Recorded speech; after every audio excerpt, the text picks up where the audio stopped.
Kaltaklangan bolalarni olib keladida oldingizga. Kaltaklangan bolalar bular qo'rqoq bolalar. Lekin nima uchun kaltak yeding desam, dars qilmoqchi edim, men dars qila olmay qoldim, fanlarim pasayib ketdi. Bolani diqqati buzilgan bo'lsa, bola qanaqa qilib dars qiladi? Uni o'sha diqqatini tartibga keltirmaydimi ota-ona?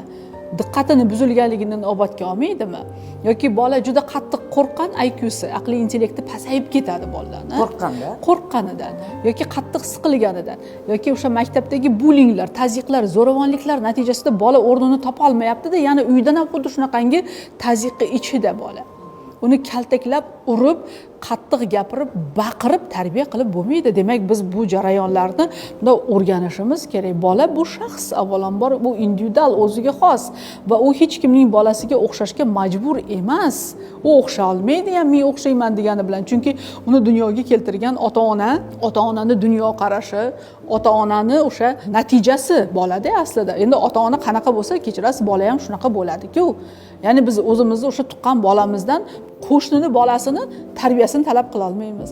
Qo'shnini bolasini salohiyatini talab qila olmaymiz. Haqqimiz yo'q talab qilishga. Demak, biz farzandlarga individual yondashishni o'rganishimiz kerak.